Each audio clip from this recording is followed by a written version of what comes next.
what I have begun to say to people, I think, which is a better framing, is if you're thriving, don't change a thing, But if you're not thriving, if you have alopecia or an autoimmune thyroid condition or inflammatory bowel disease or a skin condition, look at your diet. Start with ultra-processed foods, get those out, and, improve the quality of the foods in your diet. And if you get to a point where you're eating unprocessed animal foods and unprocessed plant foods, and you're still having this condition, okay, this is where we get to this idea that some foods, some plant foods, for some people like Jordan, that a lot of people think of as healthy, might still trigger the immune system in some people.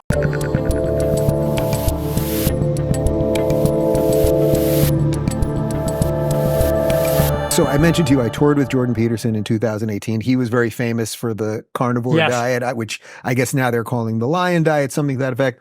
Obviously, you've got this book here. It's not exactly what you do anymore, which I do want to get into. But I saw this guy in real time having a ribeye for breakfast, a ribeye for lunch, a tomahawk for dinner, tomahawk that could usually be for 4 people, and traveling with bags of steak and everything else. But I saw literally his skin get better. His teeth looked better. His hair looked thicker. He had sort of a more brightness to him. He says he has conquered several autoimmune diseases. And that was just a kind of test run. I don't think he was doing that at first under any kind of medical advisement. I think most medical advisory would be against that. I guess that's the point. They would advise against it. Yeah. So the carnivore diet is really interesting. And I experimented with the carnivore diet. I wrote a book about the carnivore diet. And this gets to like the next level. So first level, for listeners, for the audience, just minimize or cut out ultra-processed foods. You will be healthier. Meat, plants, you're going to be so much better. We can skip a few levels down here and we'll probably get back to the middle. In individuals who have autoimmune conditions, I think, and again, this is very granular, that we're zooming in with a microscope here. In individuals with autoimmune conditions, so I had eczema and asthma. These associate. I think Jordan Peterson and his daughter and his family tend to have this kind of autoimmune arthritis, whether it's a juvenile rheumatoid arthritis, it's some sort of inflammatory arthropathy, meaning the immune system is attacking the joints. Again, Western medicine wants to put a name on it. It's an autoimmune condition that manifests in their family a certain way. And I should tell you that while he was doing that, I was dealing with alopecia areata and had lost huge portions of my hair. And the medications that I got were far worse than losing the hair. And so this is a perfect example. This is an autoimmune condition, and Western medicine says your alopecia areata is different than Jordan Peterson's rheumatoid arthritis. But I would say no. That's just your body manifests this autoimmune inflammation here. His does it here, right? And so the solution could be the same for both of you, is what I'm saying. Because the problem with Western medicine saying there's 10,000 diseases is, well, we need 10,000 drugs or 30,000 drugs. And we have to have specialists that become balkanized and only think about this, right? This is the problem for people. Only think about their specific realm. You're going to go see a specialist and he's only going to think like, oh, he's losing his hair. I'm thinking about this. But Jordan's going to go see a specialist. Literally what I did. I mean, an autoimmune specialist who's only thinking about the knee.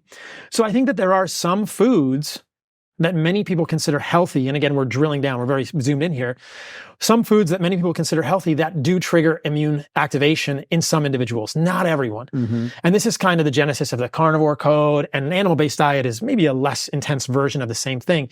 These are interventions mostly, I think, that are effective for people with autoimmune conditions. I had eczema, you had alopecia areata.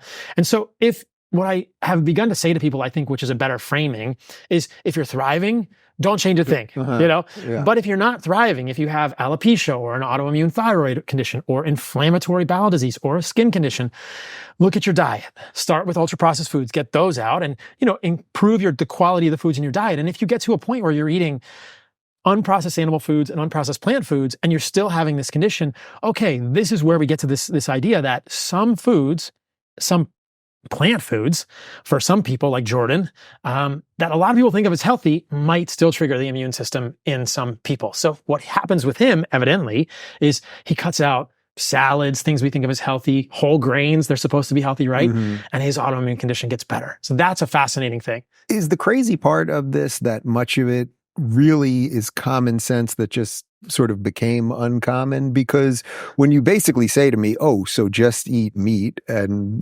vegetables, or you can have some fruits, it's like, oh, that's basically what I've been doing. I actually don't think about it that much, but I've gone very hardcore on red meat and vegetables and pretty much cut out sugar. And then you just see the results. And then, like, it's not rocket science to a certain extent.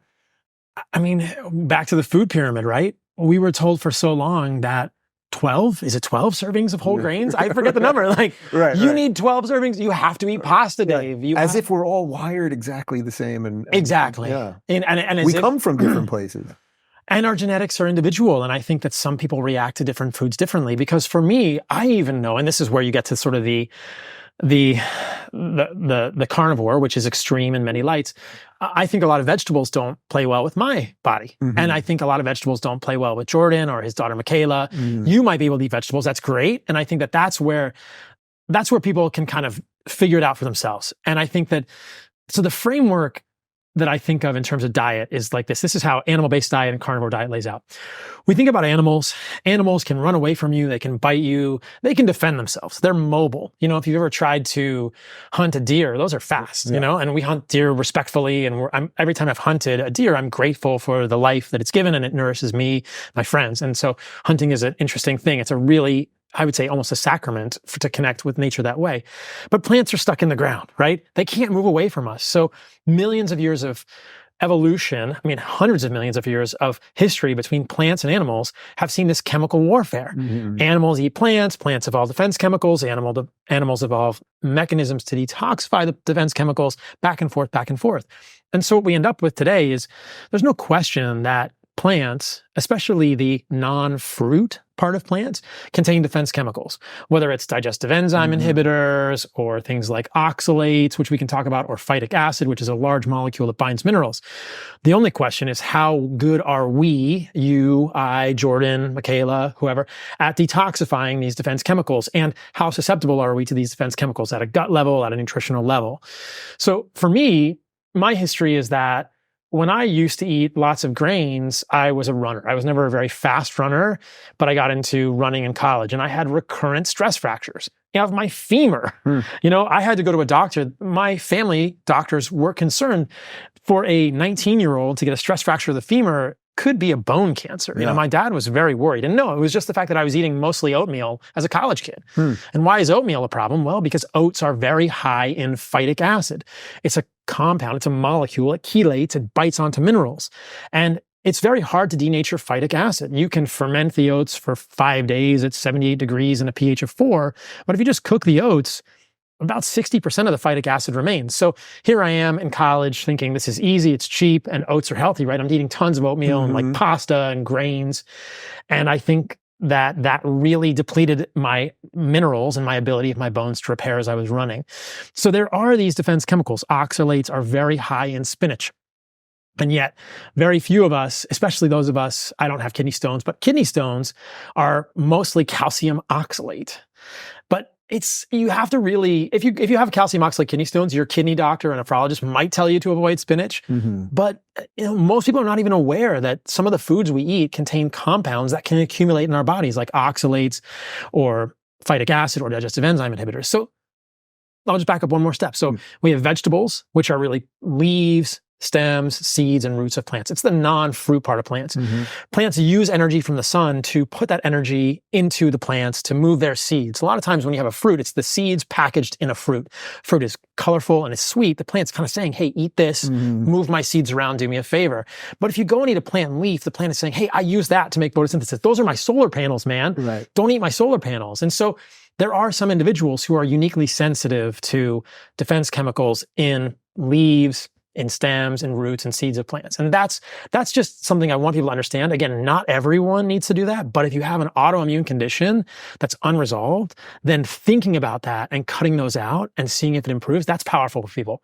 For more insightful discussions on how to live the good life, check out our lifestyle playlist. And if you want to watch full interviews on a variety of topics, watch our full episode playlist, all right over here. And to get notified of all future videos, be sure to subscribe and click the notification bell.